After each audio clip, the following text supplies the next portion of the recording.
Olá, amigos! Estamos aqui hoje para a continuação da leitura do livro Psicologia da Gratidão, do Divaldo Franco, pelo espírito Joana de Ângeles. Vamos continuar no capítulo 2, no segundo subtítulo, A Sombra Perturbadora e a Gratidão. Todas as criaturas possuem o seu lado sombra, o lado obscuro da sua existência, às vezes considerado como o lado negativo do ser.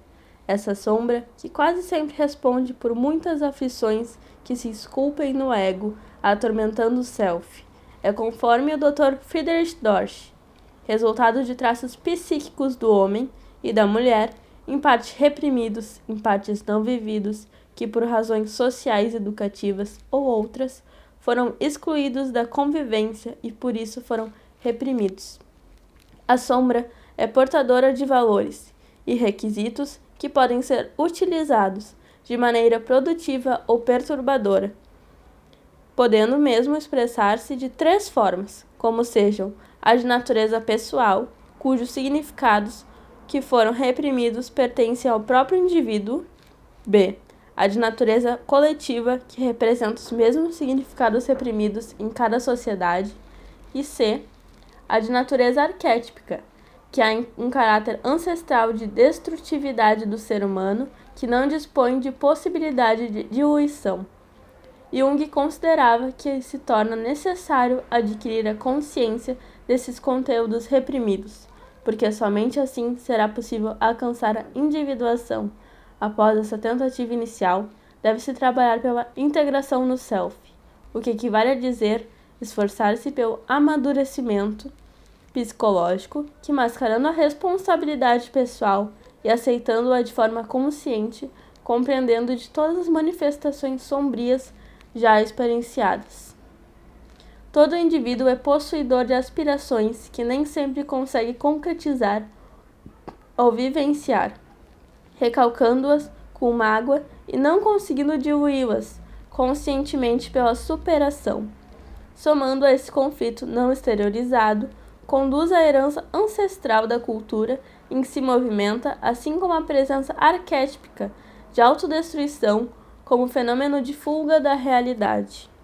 Tais ocorrências defluem da vivência em cada reencarnação, quando experimentou a carga dos conflitos gerados anteriormente e que resumam a sombra pessoal e coletiva, tomando o aspecto arquétipico, bem característico dos movimentos primários, antes do surgimento da consciência e da personalidade. Com todo esse potencial negativo, a sombra responde pelos desaires, que geram sofrimento e amargura, retendo o ser na sua rede invisível e constritora. Nada obstante, ao ser-se conscientizado desses fatores de perturbação, pode-se e deve-se trabalhar interiormente para superá-los por intermédio da redução da sua carga, ampliando-se de contribuições edificantes e saudáveis, como o otimismo, a confiança no êxito, a solidariedade, o esforço para manter as perspectivas de realização sem os receios injustificáveis. A sombra pode ser vista como uma névoa ou uma ilusão que o sol da realidade dilui, proporcionando a visão clara do existir, no qual todos se encontram situados, e porque as aspirações humanas saudáveis são crescentes à medida que vão sendo superadas algumas dificuldades do amadurecimento psicológico, ampliam-se os horizontes do equilíbrio e do despertamento para a individuação. Há, sem dúvida, um grande conflito entre o que se é e o que se deseja ser, no esforço contínuo por alcançar patamares em que a harmonia emocional torne-se uma realidade, proporcionando estímulos para serem conquistados. Nada a estranhar nessa aparente dualidade, já que existem realmente o lado bom e o lado mau de todas as coisas, o alto e o baixo, o dia e a noite, a vida e a morte, o yin e o yang, produzindo a integração, a unidade. Em toda parte podem ser identificadas as manifestações sombrias do ser humano, mas também o lado luminoso, em toda a sua grandiosidade, utilmente nos heróis do saber e do ser, do conquistar e do realizar, na ciência, na tecnologia, nas artes, na religião, no pensamento, na solidariedade, enquanto também vige o instinto de destruição pela agressividade, pelos vícios, pela ignorância, pela prepotência. A civilização odierna, rica de conquistas de vária ordem, ainda não logrou tornar feliz a criatura humana, que, embora favorecendo alguns dos membros a viverem em grande conforto e desfrutando de comodidades e belezas ao alcance da mão, em sua grande parte ainda permanece insatisfeita, infeliz, invariavelmente derrapando nos abismos da drogadição, do alcoolismo, da busca desenfreada pelo prazer, pela ilusão. Naturalmente, que aí encontramos a predominância da sombra coletiva e arquétipica, não trabalhada pelo conhecimento do ser em si mesmo e das suas imensas possibilidades, sempre conduzido pelo comércio para o gozo e o não pensar em profundidade, vivendo na superficialidade dos fenômenos humanos. Tem faltado a coragem social para romper com essa cortina que impossibilita a clara visão da realidade psicológica da existência, de tal forma que as suas aspirações não vão além dos limites sensoriais. Embora o esforço da psicologia social e de outras escolas, de algumas valiosas doutrinas religiosas e filosóficas, o ser humano atém-se mais do que se tateia e alcança, do que anela emocionalmente, agarrando as sensações materiais, sem fluir as emoções libertadoras. Infelizmente, a educação vigente trabalha mais em favor da preservação do medo ao lado da sombra do indivíduo que se propõe a ignorá-la, a fim de desfrutar os bens que se encontram ao alcance, e mesmo quando desfrontado por pensamentos ou ocorrências infelizes, logo deseja esquecê-los, não os enfrentar como se fosse possível, ocultá-los num depósito especial que o asfixiaria. Realmente, quando reprimido esses sentimentos e sucessos, na primeira oportunidade, ei-los que resumam com a carga aflitiva de que se constituem e nublam os céus róseos dos iludidos. A existência humana é um permanente desafio que o self tem pela frente e todo o seu esforço é procurar a integração da sombra no seu eixo.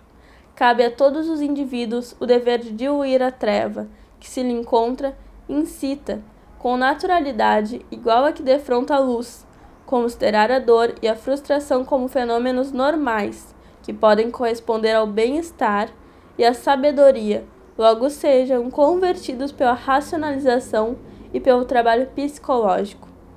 Todos aqueles que são portadores da sombra, e todos são, em vez de compreenderem na condição de processo de crescimento, experimentam uma certa forma de vergonha, de constrangimento e procuram disfarçá-la. Tal comportamento dá lugar a uma sociedade hipócrita, artificial, incapaz de procedimentos maduros e significativos que a todos beneficiem.